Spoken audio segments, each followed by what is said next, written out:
Tem uma do Messias aqui que não tem nada a ver com o que a gente tá falando, mas eu vou tocar, a gente não precisa nem comentar muito, porque a gente vai pra Com outra. esse nome também é melhor ler, né? Então, ó, vamos lá, ó. Ele tá te malhando aqui, ó. É mesmo? É, ó. Eu tô precisando malhar mesmo. Messias Lima mandou R$20. Neymar. Sou fã do trabalho do Daniel, mas fico com um pé atrás quando ele usa o medo do fim do mundo para vender estudos na Arca.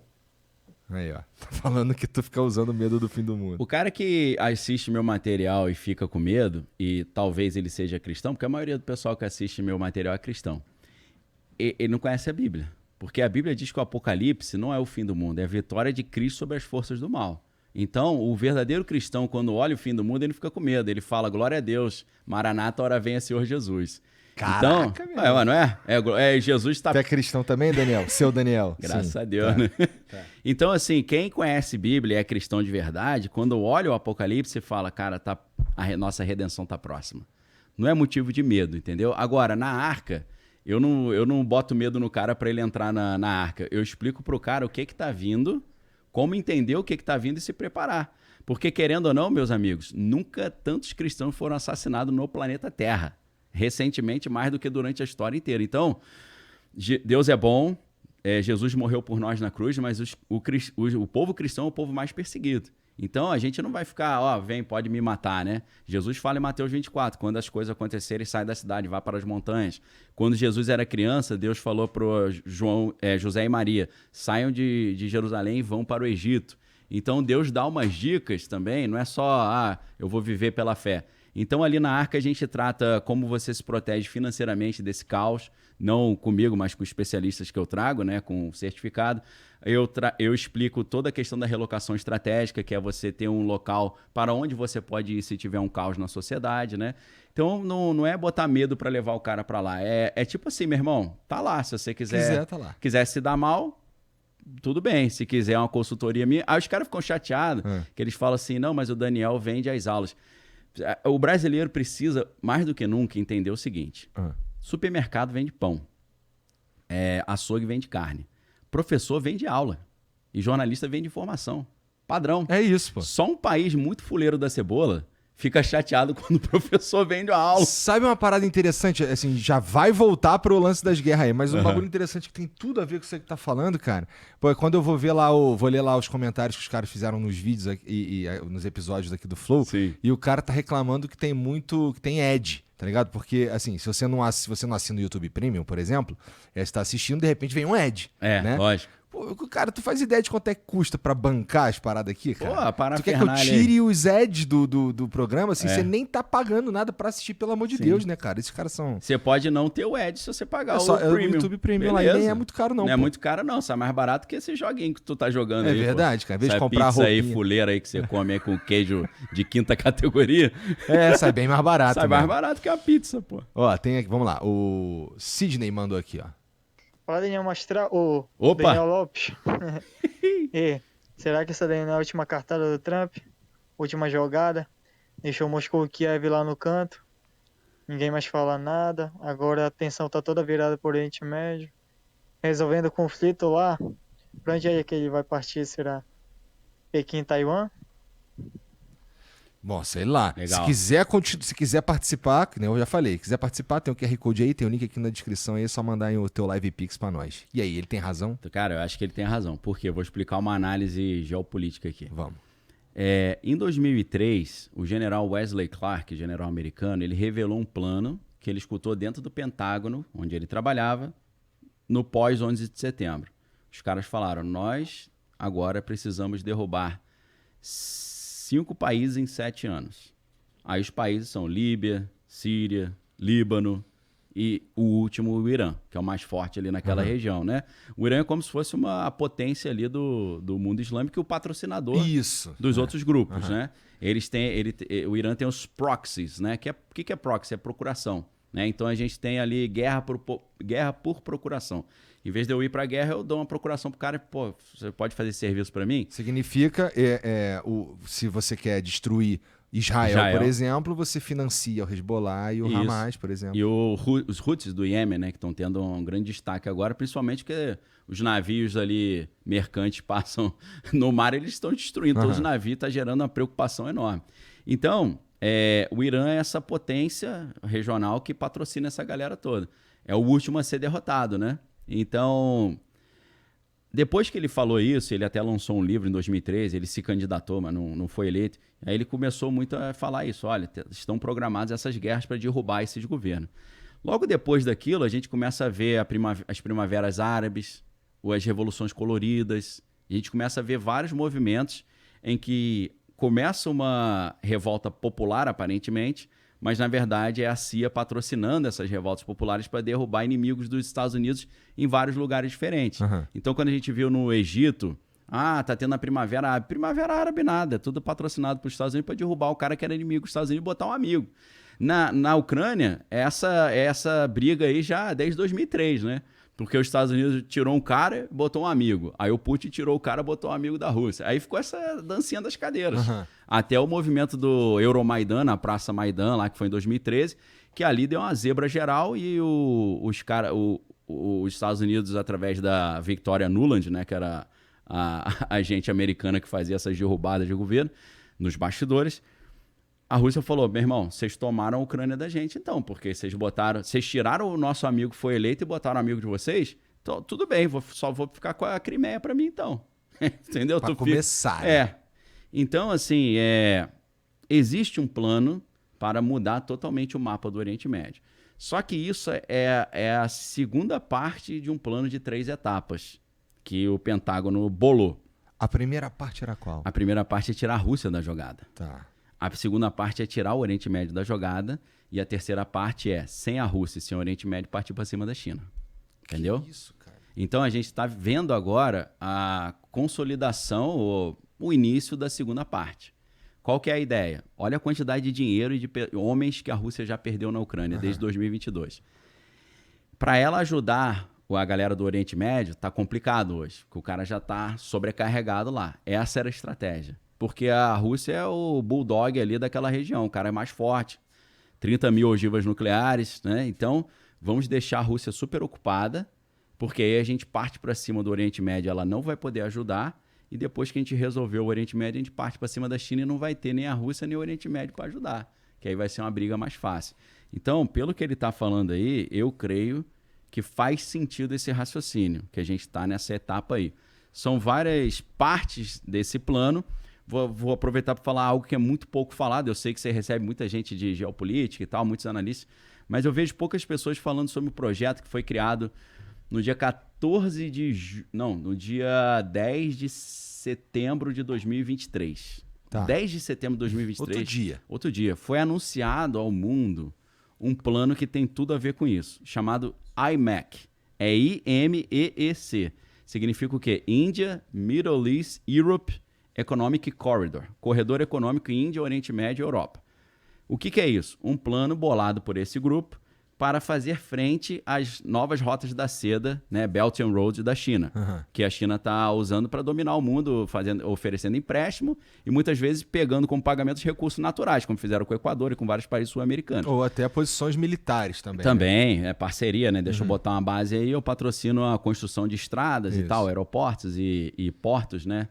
Então, qual que é a ideia?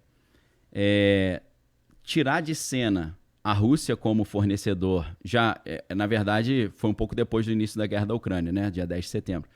A ideia era tirar o controle do fornecimento de gás natural da mão da Rússia, fornecimento de gás natural para a Europa, que já era, sei lá, 40%, 50%, e se os gasodutos Nord Stream 2 fossem concluídos, ia para 80%, 60%, 80%. O Trump sempre falava contra, ele esculhambava lá que era o diretor-geral da OTAN, que era o Jens Stoltenberg, ele falava, cara, não tem como autorizar esse projeto, vocês vão ficar na mão da Rússia.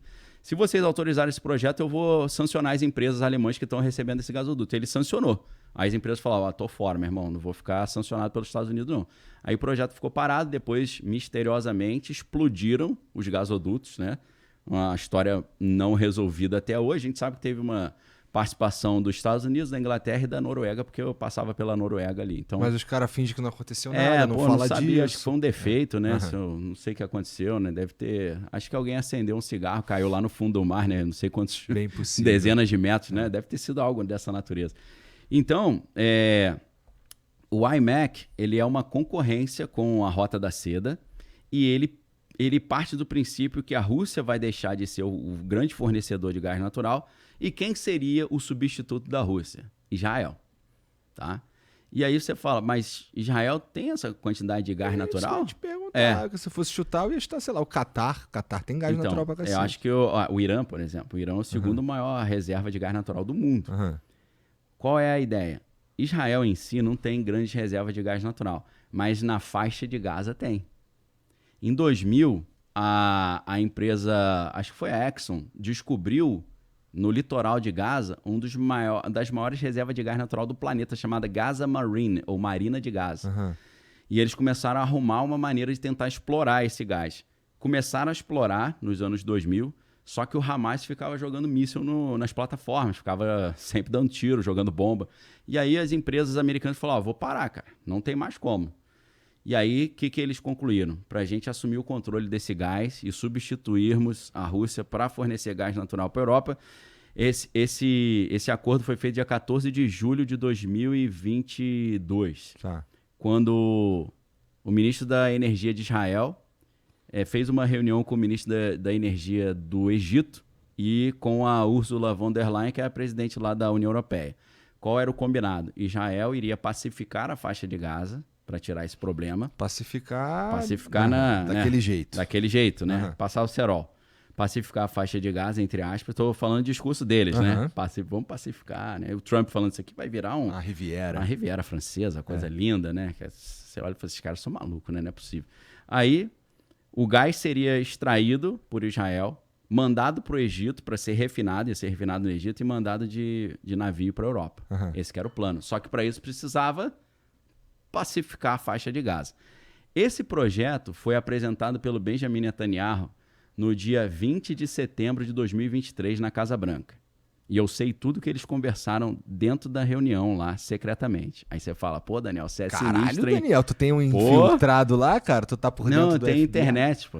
Tá no site da Casa Branca a transcrição da conversa inteira. Pô, então não era pra ser secreta, no fim das contas. Não, essa era a parte pública da conversa, e na parte pública já tá tudo que tá acontecendo hoje. Essa na parte pública já tava com essa merda se toda você aí. botar WH, que é White House, Netanyahu, Biden e Mac, tu acha fácil esse negócio.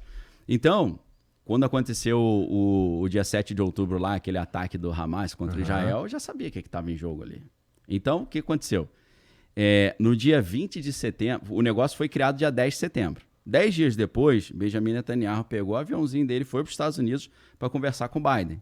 E a conversa, pela transcrição, é o seguinte, olha, temos que tirar o Irã de cena para a gente poder pacificar aquela região, para a gente montar um novo mapa do Oriente Médio, e o novo mapa do Oriente Médio vai ser debaixo do nosso comando. A gente tem que tirar o governo dos ayatolás lá do Irã, e a gente tem que restaurar a monarquia dos descendentes do Shah Reza Pahlavi, aquilo que depois fica conhecido como os acordos de Ciro, que vão expandir os acordos de Abraão. Então a gente precisa fazer essa reorganização do Oriente Médio, só que eu não consigo fazer sozinho, Biden. Se eu começar essa parada, tu me ajuda? Ao que tudo indica, parece que o Biden falou, vamos embora. Porque no dia 20 ele apresentou na Casa Branca para o Biden, e no dia 22 ele foi diante da ONU, da Assembleia Geral da ONU, e explanou esse plano para todo mundo. E o plano era exatamente isso, nós vamos refazer o mapa do Oriente Médio, a gente vai tirar todos esses governos extremistas aí para poder passar os gasodutos para sair lá na Europa. Nós vamos agora fornecer o gás para a Europa. Nossa, os sionistas devem ser malucos contigo, cara. Como assim? Porque os caras lá os caras que defendem Israel, Sim. a unhas e dentes, e é doido que aqui no Brasil virou uma briga política, né? Virou. Os caras, em geral, eles falam, não é nada disso não, a gente tá se defendendo e tudo mais. Mas também, né? Porque é o único país no mundo que... É o único país judaico do mundo. Se você pegar... Pô, Israel é tipo o tamanho do Panamá, sei lá, o menor, né? O tamanho de alguns estados brasileiros, né? Acho que o tamanho do Rio de Janeiro, mais ou menos. Que é um negócio mínimo. E você tem 22 nações muçulmanas. E tu tá bem no meio, Você só tem uma nação judaica. Você tá no meio. E todo mundo ali te jurou de morte. E falou que não vai sossegar enquanto não te eliminar completamente. Tem no estatuto dos caras. Então, pô, faz sentido, né? Não é assim, eu acho que hoje eu vou pensar na minha sobrevivência. Não, se tu piscar o olho, você deixa de existir. Você, sua família inteira e teu povo inteiro. principalmente se os caras tiverem bombas atômicas, né? Aí entra, até vou fazer um linkzinho aqui, entra a doutrina Sansão. O que é a doutrina Sansão? Que em hebraico é Beretat Shimshon, né? Tem gente que fala assim, Daniel, você é analista geopolítico, por acaso você estudou, quantos idiomas você fala? Cara, eu não falo muitos idiomas fluentemente não, mas eu estudei hebraico, eu me viro hebraico. Beleza? Só para começar, tá? Então, Beretat Shimshon é a operação Sansão, ou a doutrina Sansão, que é o seguinte, Sansão foi o cara, tu deve lembrar dessa história. Ele, fortão, arrebentou com os filisteus, depois ele fez umas bobagens, aí Deus deixou Dalila passar o cerol nele no cabelo, e logo depois furaram os olhos dele e ficou cego. E aí o trabalho dele era ficar rodando o moinho, que era um trabalho do boi, ele fazia o trabalho do boi, né? E aí ele lá, poxa, pensando, acho que eu fiz besteira, se arrependendo, né? E aí a Bíblia fala que o cabelo dele voltou a crescer, né? Esse é um sinal, tipo, será que o poder dele pode voltar? E aí fizeram uma festa no palácio dos filisteus pra zombar do cara. Pra todo mundo ir pra lá. Esse aí que era o cara que arrebentava a gente, tá aí, ó. Virou nosso escravo. E aí ele falou, pô, vou passar uma vergonha violenta aqui, já tô cego. Aí ele falou com Deus, não tem como dar aquela forcinha de novo não, que eu tinha antigamente. E aí Deus falou, vambora. Aí ele chegou pro cara que tava conduzindo ele, né? Falou, eu tô meio cansado, deixa eu só encostar aqui pra dar uma descansada. Ele encostou na coluna e abraçou a coluna, quebrou a coluna principal do palácio. Nesse único dia ele matou 3.000 pessoas, mais do que ele tinha matado na vida inteira, só que ele morreu junto. Então a doutrina Sansão é o seguinte, é parecido. Israel diz, nós temos bombas atômicas, nós somos pequenos, é uma guerra de 22 contra 1. Se eu sentir que tu vai me quebrar, eu vou ser quebrado, mas vai todo mundo pro buraco comigo, que eu vou jogar minha bomba atômica pra tudo quanto é lado. Então vai o Oriente Médio inteiro pra dentro. Essa é a pior fim possível. Sim. É claro que isso não é o objetivo a ser concretizado. Isso é uma doutrina de dissuasão. Dentro da geopolítica da relação internacional, a doutrina de dissuasão é, cara, quanto mais forte eu sou, mais prejuízo você vai ter se você brigar comigo. Então vamos fazer o seguinte, eu tô malhando aqui, eu tô tomando os anabolizantes para ficar grandão, não é porque eu quero te bater, é só para você não querer vir me bater, entendeu? Uhum. Não é uma doutrina de ofensiva, é uma doutrina defensiva, né? É mostrar-se forte para desencorajar o oponente, né? Os Estados Unidos sempre fizeram isso, né? Eu sou fortão, não briga comigo não, que é melhor. É toda a ideia em volta de ter armas atômicas. Já Isso. que a gente tem um combinado aqui que ninguém vai usar arma atômica e idealmente ninguém vai ter novas armas atômicas, não mexe com quem tem. Exato. Ou com os aliados de quem tem. É isso aí. Então, quando houve aqueles ataques do dia 7 de outubro, que foi uma das coisas mais lamentáveis que eu já vi na minha vida, eu falei, cara, tá na cara o que Israel vai fazer. Israel vai limpar a faixa de Gaza, vai pacificar. O cara tinha falado já no dia 20 de setembro. No mês seguinte acontece uma justificativa. Então eu falei, eles vão aproveitar isso para pacificar a faixa de Gaza, dominar aquela região. Depois que eles dominarem completamente a região, eles vão partir para cima da Síria, do Líbano e do Iêmen. Quando eles sentirem que dá para brigar com o Irã, eles vão partir para cima do Irã. Só que aí deu uma adiantada, né? Começaram a ir para cima do Irã logo de cara. Deu uma adiantada, mas eles já estavam numa briga ferrenha com o Hezbollah e com os Houthis, e eles já tinham dado um prejuízo terrível neles, tanto que eles explodiram embaixadas iranianas lá na Síria, estavam bombardeando o Líbano direto, mataram a liderança do Líbano toda, do Hezbollah. Então o Líbano já estava meio assim, cara, cansei de brigar, meu irmão. Então ele já sentiu que os caras cansaram e falou, agora eu vou para a terceira etapa, que é para cima. Terceira etapa a terceira etapa da segunda etapa. A terceira etapa da segunda etapa. E aí, meu irmão, o que está no script é isso. Destruir completamente a enriquecimento de urânio, derrubar o governo dos ayatolás, que está desde 1978 no poder, e, além disso, assim poder explorar não só o petróleo, mas o gás natural também. Porra, tem bastante coisa aí acontecendo. Tem coisa pra caramba. Cara, olha só. A resposta foi longa, mas foi boa, né? Eu espero que você tenha tempo, meu irmão. Eu tô tranquilo. Porque a gente tem coisa pra caramba pra falar aqui e as coisas vão ficando meio divididas, porque a galera quer participar também, mas tudo tem mais ou menos a ver, quer ver? Entendi. Olha só, inclusive se você quiser participar, tem um monte de mensagem aqui, mas se você quiser participar, tem o link aqui do Live Pix, tem na descrição também. E não esquece, aproveita que você tá aqui, e a gente vai tocar o áudio agora, pô, dá o like aqui nessa live, já se inscreve logo também, tá bom? Porque é importante, né? Como eu falo lá, pô, tu não tá com o dedo engessado Porra, não, tá né? assistindo tá com aí, o dedo meu irmão. funcionando, aperta aí, pô. Eu tenho certeza que tu tá curtindo, tu não vai dar o like, pô. Dá pra dar o like na TV, Pô, dá é pra dar o like maldade. no computador, no celular, onde você tiver, você consegue dar o like aí facinho, tá bom?